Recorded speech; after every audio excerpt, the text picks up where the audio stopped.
Hello students, मैं doctor सुधा सोमानी।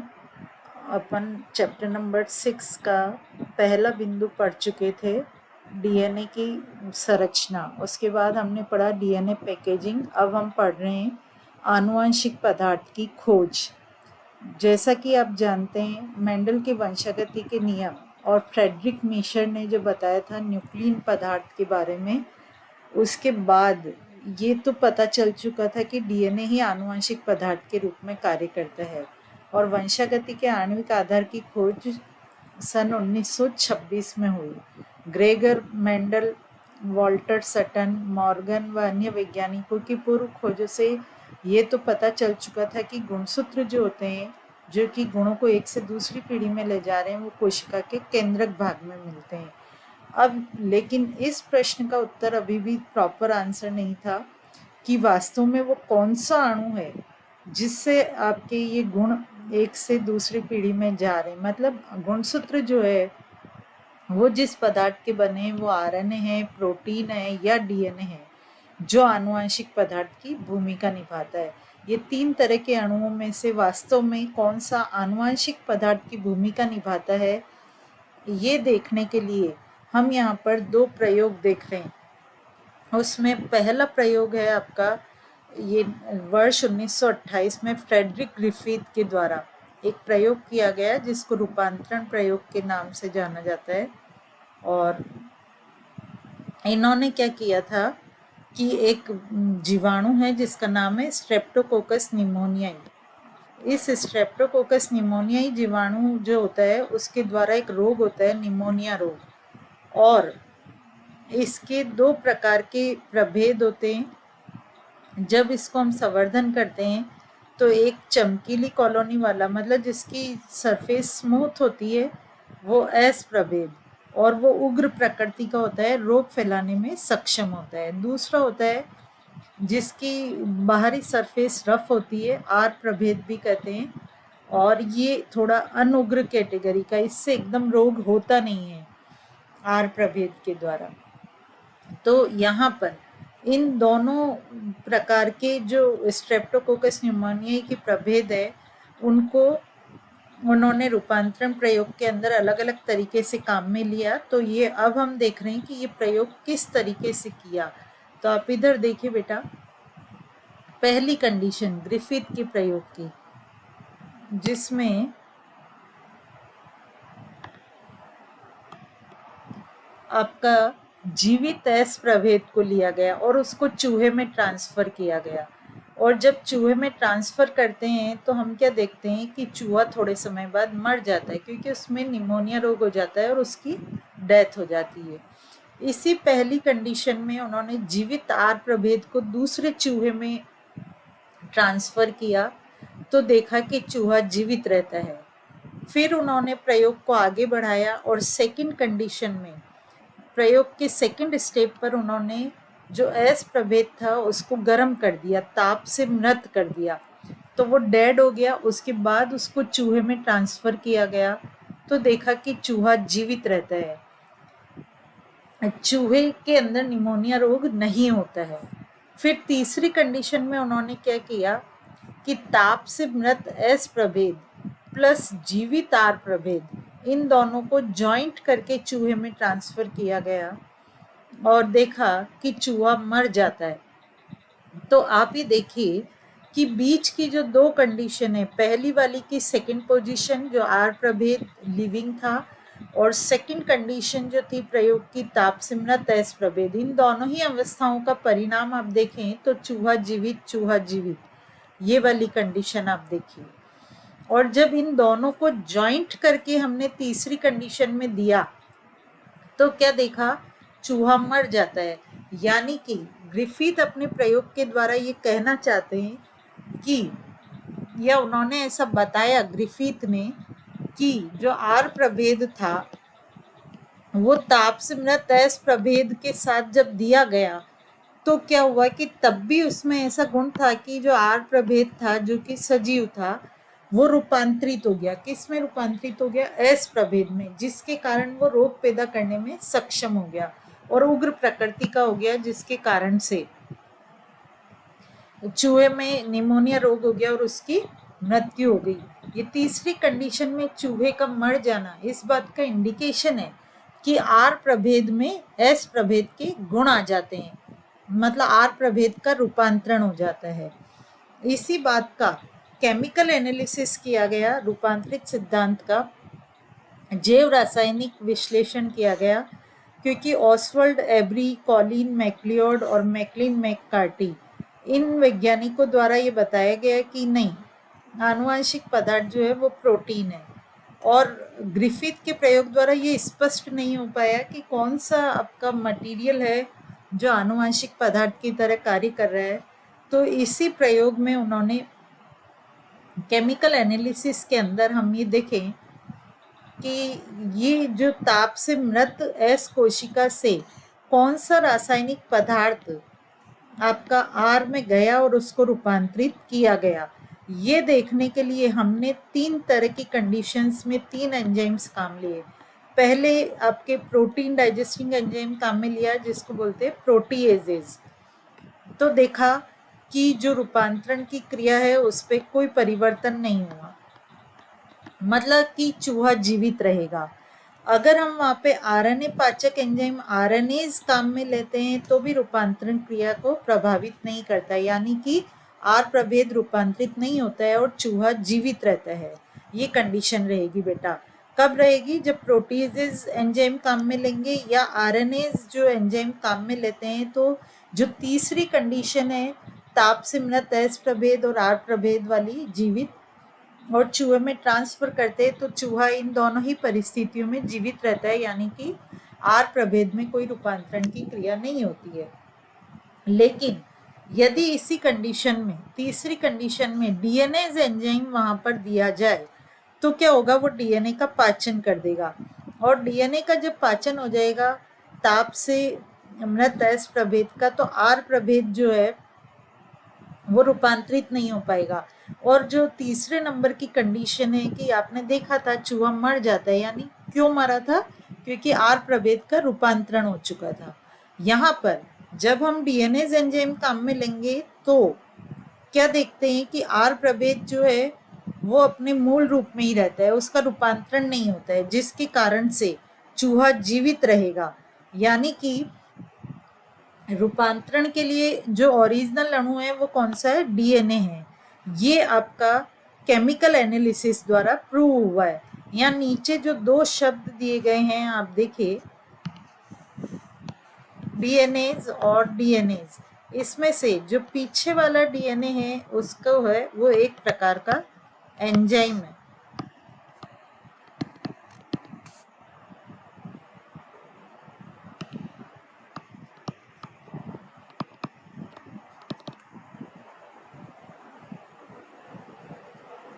और आगे वाला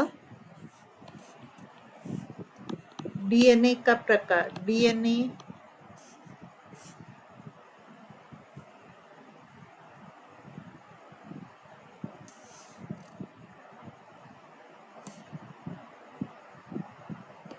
का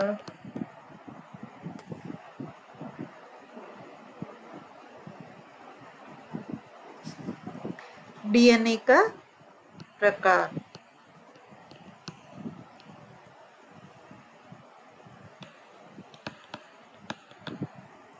और ये एक प्रकार का एंजाइम, दोनों में ये डिफरेंस है। अब हम देख रहे हैं इसी बात को कि कौन सा अणु आपका आनुवंशिक पदार्थ के रूप में कार्य करता है। एक अन्य प्रयोग और किया गया। ये जो प्रयोग है ये एग्जाम में नाम से पूछे जाते हैं। ग्रिफिथ का प्रयोग भी इम्पॉर्टेंट प्रयोग है आपका, ग्रिफिथ एक्सपेरिमेंट के नाम से। अब नेक्स्ट जो हम पढ़ रहे हैं वो हर्शे और चेज के एक्सपेरिमेंट के नाम से यहाँ पर आपको पढ़ाया जा रहा है। और वो भी यही सिद्ध करने के लिए है कि आनुवंशिक पदार्थ जो होता है वो कोशिका में डीएनए होता है, न कि आरएनए और प्रोटीन। तो इसको सिद्ध करने के लिए जो आपका यहाँ नीचे एक्सपेरिमेंट दिया गया है, पेज नंबर 112 आ जाइए आपकी बुक का, जिसके अंदर एक जीवाणु भोजी दिखा रखा है आपको डायग्राम के अंदर। जीवाणु भोजी एक प्रकार का वायरस होता है जो जीवाणु कोशिका पर अटैक करता है और उसकी सतह से चिपकता है। और एक वायरस जो अणु होता है उसमें दो चीजें मुख्य रूप से होती है, एक होता है डीएनए और एक होता है प्रोटीन कवर, आनुवंशिक पदार्थ। आनुवंशिक पदार्थ डीएनए या आरएनए में से कोई एक होगा और एक आउटर कवर होता है आपका। ये जो डायग्राम का पार्ट है ये वाला, ये बैक्टीरियोफेज वायरस का है। और ये नीचे जो आपको दिखा रखी है ये है जीवाणु कोशिका।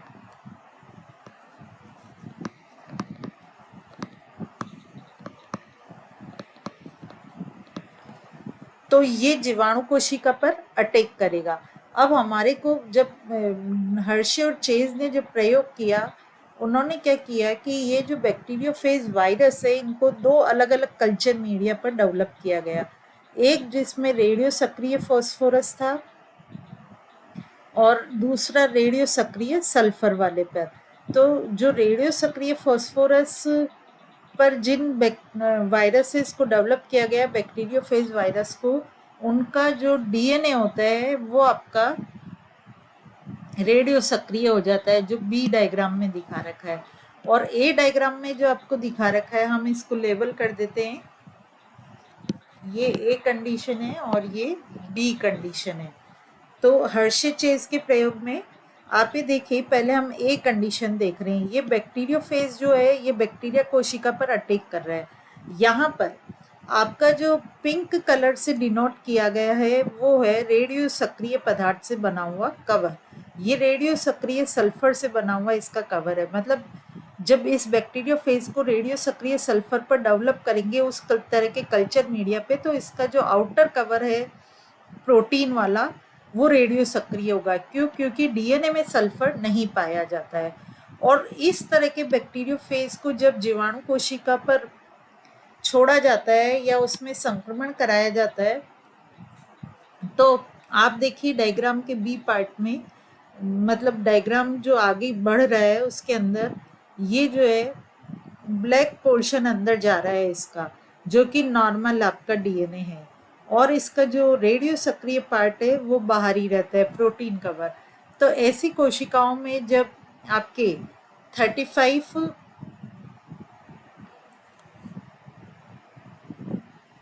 एस जो है सल्फर का, उसका पता नहीं लगा। विकिरण 35S जो है उसका पता नहीं लगता है। क्यों? क्योंकि ये इनके कवर तो बाहर ही रह जाते हैं और अंदर नॉर्मल डीएनए जाता है।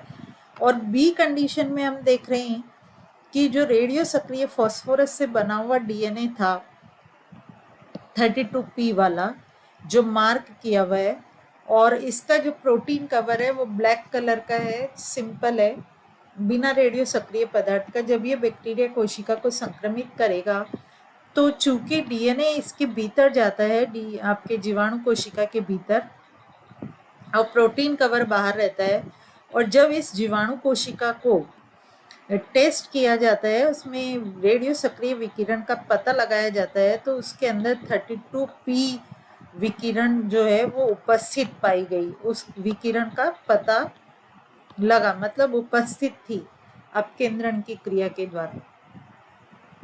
तो यहाँ पर आपको ये स्टेप्स के नाम भी दिए हुए कि पहली वाली कंडीशन में संक्रमण हो रहा है, दूसरे में वो अनावरण यानी कि जो आपका बैक्टीरियोफेज वायरस है उसका डीएनए पार्ट अंदर जा रहा है, और थर्ड स्टेप में अपकेंद्रण, मतलब उसको हम टेस्ट करेंगे विकिरण का। तो यहाँ पे 32P प्रकार का जो आपका रेडियो सक्रिय पदार्थ से बना हुआ डीएनए है उसके गुण दिखाई देंगे। तो इस प्रयोग के द्वारा भी यही सिद्ध होता है कि वास्तव में आपका जो डीएनए होता है वो ही जीवाणु कोशिका के भीतर गया है, ना कि प्रोटीन अणु। और उसमें रूपांतरण करने में कौन सक्षम हुआ? डीएनए अणु हुआ जीवाणु कोशिका में, प्रोटीन का बना हुआ आउटर कवर नहीं। अब हम यहाँ पर ये पढ़ रहे हैं कि आनुवंशिक पदार्थ के क्या गुण होते हैं। डीएनए बनाम आरएनए। वैसे तो अधिकांश कोशिकाओं के अंदर डीएनए ही मुख्य रूप से आनुवंशिक पदार्थ के रूप में कार्य करता है। ये प्रयोगों द्वारा भी अभी आप पढ़ चुके, ग्रिफिथ और हर्शे और चेज के प्रयोग के द्वारा, कि ये आनुवंशिक पदार्थ के रूप में डीएनए होता है सभी जीवधारियों के अंदर। लेकिन प्रकृति के अंदर कुछ विशिष्ट प्रकार के आपके विषाणु होते हैं जो कि आपके जिनमें, क्योंकि वायरस में एक ही आनुवंशिक पदार्थ होता है, या तो डीएनए या आरएनए। जब केवल आरएनए ही आनुवंशिक पदार्थ के रूप में रहेगा तो वहां पर वो आनुवंशिक पदार्थ की भूमिका निभाएगा, जिसके एग्जाम्पल है टोबैको मोज़ेक वायरस और क्यूबिटा बैक्टीरियोफेज वायरस। इन दोनों के केस में आरएनए एक आनुवंशिक पदार्थ की भूमिका निभाता है, और ऐसे वायरस जहां आरएनए आनुवंशिक पदार्थ की भूमिका निभाता है उसको हम कहते हैं रेट्रोवायरस।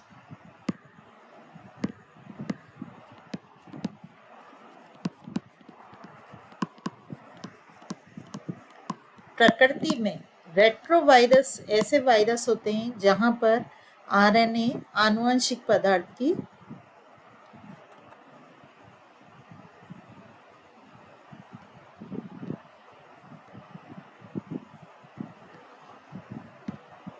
भूमिका निभाता है। अब हम देख रहे हैं कि एक आनुवंशिक पदार्थ की क्या क्या गुण होते हैं।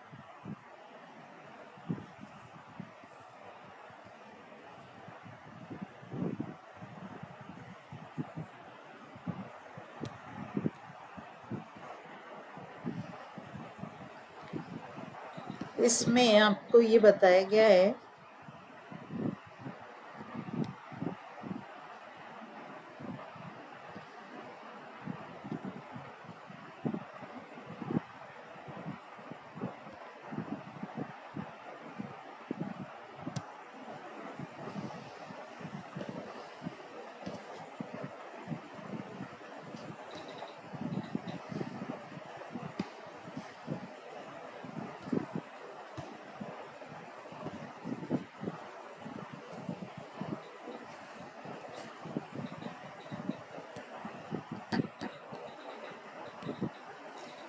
एक आनुवंशिक पदार्थ के मानदंड क्या है, हम कौन से पदार्थ को आनुवंशिक पदार्थ कहेंगे, उसके लिए ये 4 कंडीशंस दी गई है। ये इम्पॉर्टेंट है बेटा, आप इनको अंडरलाइन करें। पहला तो ये है कि उसमें स्वयं की प्रतिकृति का गुण होना चाहिए।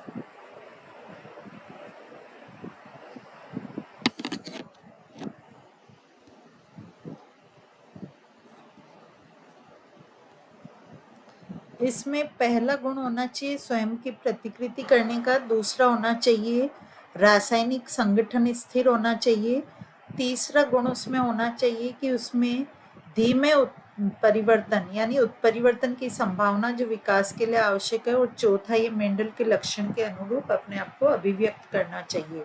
जो भी पदार्थ चाहे वो डीएनए या आरएनए इन चारों गुणों को फॉलो करता है तो वो एक आनुवंशिक पदार्थ के रूप में गिना जाएगा। अब हम इन चारों पॉइंट्स को लेते हुए आरएनए और डीएनए की तुलना करेंगे। तो यहाँ पर आपको ये बताया गया है कि डीएनए से डीएनए बनता है। इस गुण को हम डीएनए की प्रतिकृति के नाम से, अगला बिंदु जो है वो यही है आपका, वो पढ़ाएंगे।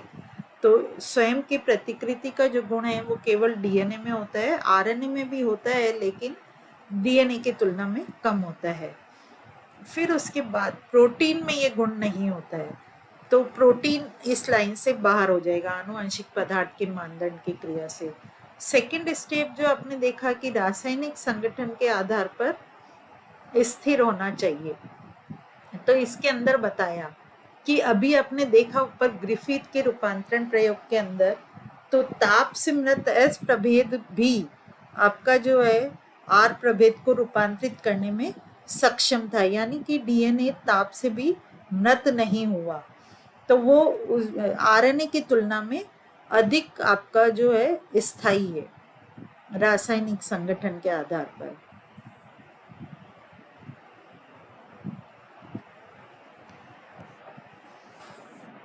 नेक्स्ट है आपका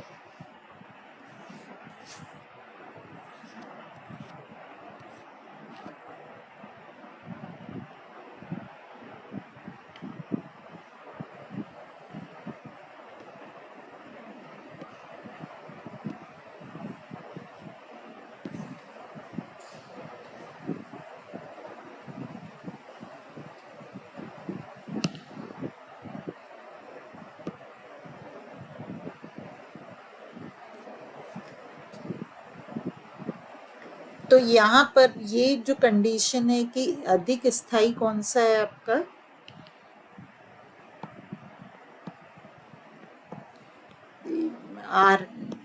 आरएनए और डीएनए में से डीएनए आपका अधिक स्थायी होता है। फिर इसी बात को और अच्छे ढंग से कि डीएनए के केस में क्या है, दोनों रज्जुक जो होते हैं वो एक दूसरे के पूरक होते हैं, ये विशिष्टता, वो डबल स्ट्रैंड होता है, और जो आरएनए होता है वो सिंगल स्ट्रैंड होता है।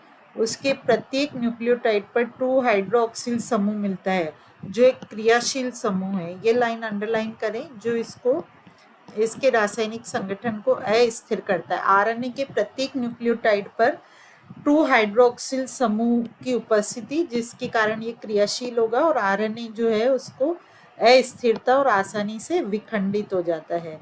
तो ये तुलनात्मक रूप से डीएनए की तुलना में आरएनए जो है कम स्थायी होता है।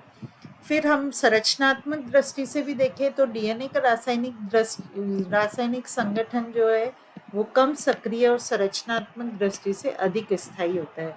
तो दोनों ही न्यूक्लिक अम्ल में से डीएनए ज्यादा अच्छा आनुवंशिक पदार्थ है आरएनए की तुलना में। अब हमारे यहाँ पर एक और कंडीशन आपने देखी, डीएनए में थाइमीन होता है और आरएनए में यूरेसिल होता है। तो ये भी आपका जो थाइमीन है वो इसको अधिक स्थायित्व प्रदान करता है। फिर दोनों ही के अंदर आपके आरएनए और डीएनए दोनों में ही उत्परिवर्तन का गुण पाया जाता है। जो तीसरा बिंदु हमने देखा था, दोनों ही तेज गति से आपका हो सकते हैं, लेकिन आरएनए जो होता है वो थोड़ा तेजी से अस्थायी होता है और तीव्र गति से उत्परिवर्तित होता है। तो जिन जीनोम में आपका ये आरएनए पाया जाता है, विषाणुओं के जीनोम में, उनकी जीवन अवधि छोटी होती है और तेजी से उत्परिवर्तित होते हैं, ऐसा कहते हैं। फिर है आरएनए जो होता है वो प्रोटीन संश्लेषण के लिए सीधे कूटलेखन करते हैं, इसलिए वह आसानी से लक्षण को व्यक्त करते हैं। डीएनए प्रोटीन संश्लेषण के लिए आरएनए पर डिपेंड है। ये हम आगे डिटेल में पढ़ेंगे अनुलेखन के नाम से, कि डीएनए से पहले आरएनए बनेगा और देन आरएनए से प्रोटीन बनेगा। तो प्रोटीन की जितनी भी संश्लेषण की क्रिया है वो आरएनए से निर्धारित होती है और आरएनए का निर्माण होता है डीएनए के द्वारा। इन सभी पॉइंट्स के आधार पर हम क्या देखते हैं कि डीएनए ही जो है वो अधिक अनुकूल अणु है आनुवंशिक पदार्थ के रूप में आरएनए की तुलना में। इसी के साथ ये बिंदु आपका समाप्त होता है। धन्यवाद।